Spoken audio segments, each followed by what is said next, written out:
Even though Disney is famously known for its tales of romance, many of its movies don't focus on love. Disney is known for telling stories that end with happily ever after and the characters finding their true loves. However, as Disney and audiences have evolved, the media empire has started producing movies without romance. My question is, why don't we see romance in Disney movies anymore? Let's find out on Millie the Mermaid. A marriage proposal can't be far behind. You know, I was starting to think that wishing on stars was just for babies and crazy people. Ever since Disney's animated film Tangled, it seems like we haven't had any romance in Disney movies anymore, or like the majority of them now, right? Are all of these princesses and women just solely independent?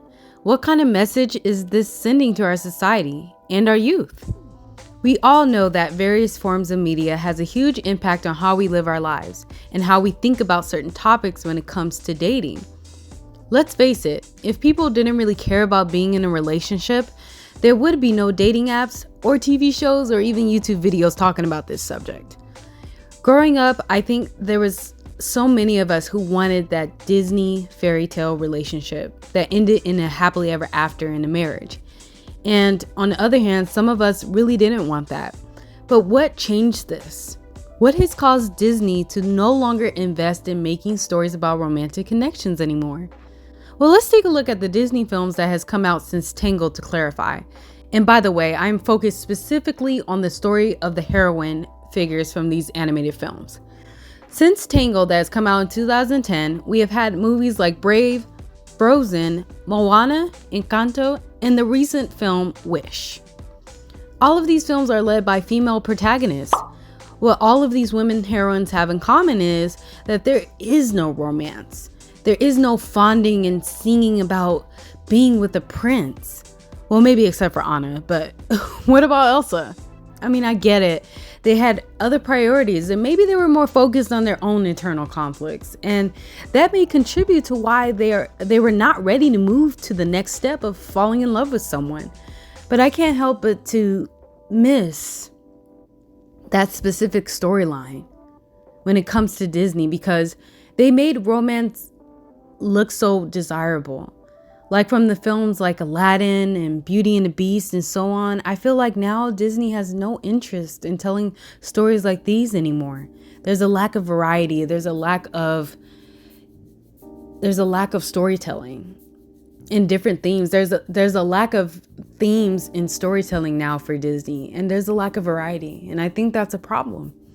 I mean, am I the only one who misses the way Disney used to create an emotional connection between two people who may have had to go through the ups and downs together in order to come together as one and live happily ever after? What happened to that portrayal of unity? Are we really just okay with showcasing the independent woman archetype? The I don't need a man or I don't need a prince type of character? It's really amazing to see that these stories and themes have come so far to where a woman or a princess can do it alone now. She can fight the dragon by herself. She can get the castle by herself. But the root question is, can she really live happily ever after by herself? This may just be my unpopular opinion, but because of the lack of romantic unity between female Disney protagonists and their counterparts, I feel like it indirectly can encourage this idea of isolation and loneliness. Papa, do you think I'm odd? Where would you get an idea like that? Oh, I don't know. It's just that I'm not sure I fit in here. There's no one I can really talk to. And what do I mean by this? My idea is that this isolation and loneliness leads to this idea of, you know what? I don't need a man. I don't need a prince. I can do it by myself. I can start my restaurant up by myself. I can save my town by myself. I can rescue myself. I don't need anyone's help. I remember when Princess Tiana worked tirelessly from sunup to sundown to save up for her restaurant. And when she got asked out to go dancing with her friends while she was working, she declined the offer because she was so focused on completing her personal goals. Y'all going out dancing tonight? Care to join us? Come on, Tiana, live a little. I'm gonna work a double shift tonight. Here you hotcakes. You know, so You can save for your restaurant. I know. Girl, all you ever do is work. Order up! I told y'all she wouldn't come. in a way that's beautiful, because no one was stopping Princess Tiana from doing what she wanted to do because she was taking control of her own life. But what if Princess Tiana did do it all by herself? What if she experienced her restaurant and opening it, the grand opening of her restaurant, all by herself? Would she truly be happy? I don't think so. Naveen? In my opinion, I don't think Tiana would have been happy by herself at all to do this all on her own. I think she would have wanted to celebrate it with someone special. I say that because when Prince Naveen came into her life, he helped her not just get the restaurant, but he helped her evolve into the woman she became. It wasn't just this instant, I have to marry you because you're so fine. Like, it's just, I'm marrying you for looks. That's not what this story was about. But Tiana had to be vulnerable enough to let her guard down in order to be willing to give romance a chance in her life. And that's what makes this love story in particular beautiful, because even if there are some rough patches between two people, if they come together, they become one in the same, and their lives just blossom from there. And I miss this kind of Disney story so much, you guys. Like, I'm so serious. I haven't seen it in years.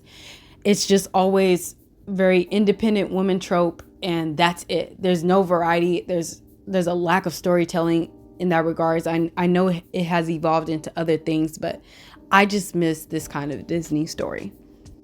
I don't think it's good to have a romantic connection between two people that is unbelievable either.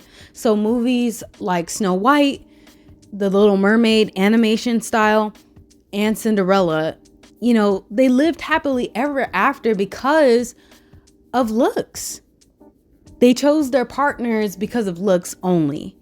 And, oh, he's so handsome, or she is so pretty, and let's get married. Like, I don't encourage that at all, because partially, I believe that this form of romantic storytelling has gotten heavily criticized by society for not being realistic, as well as maybe perhaps it's deemed shallow and lustful, which could send the wrong message to society and the youth.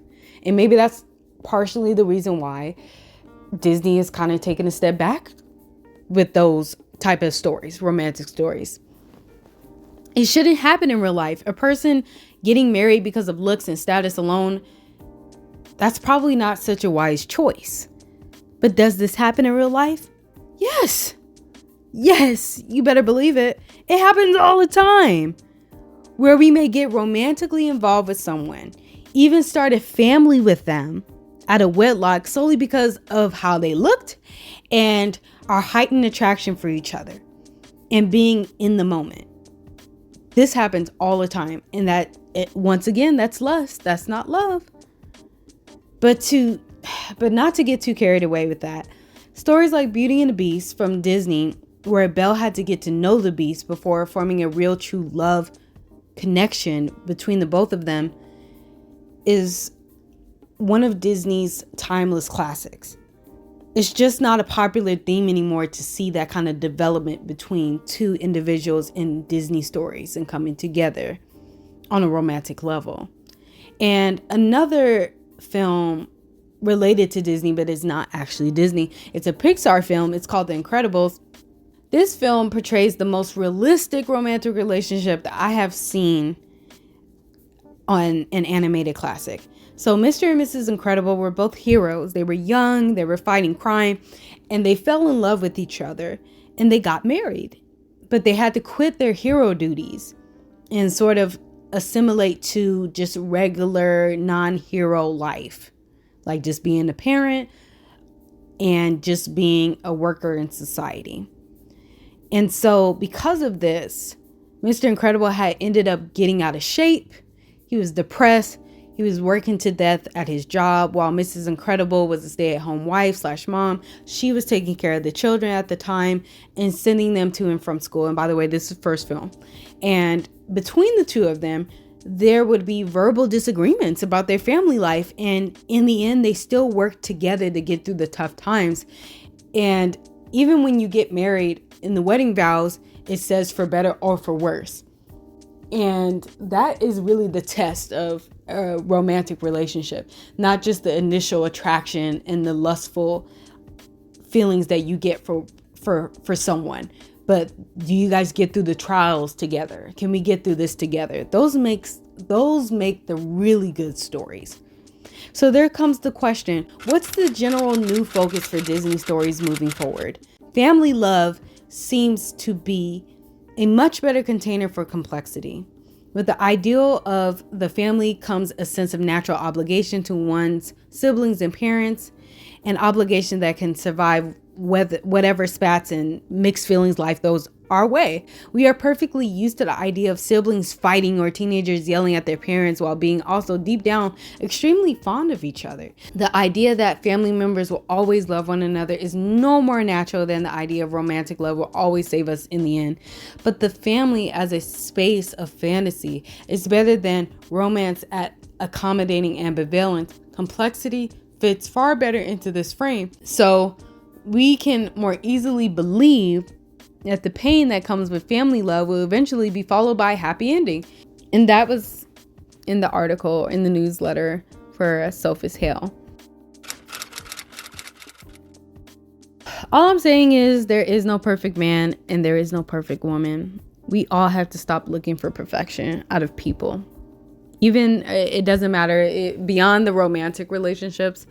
I think we just have really high expectations for each other. And the only thing we can do is improve and progress as people and as a whole and as couples. So I think we have to stop looking for perfection. And we all have these flaws.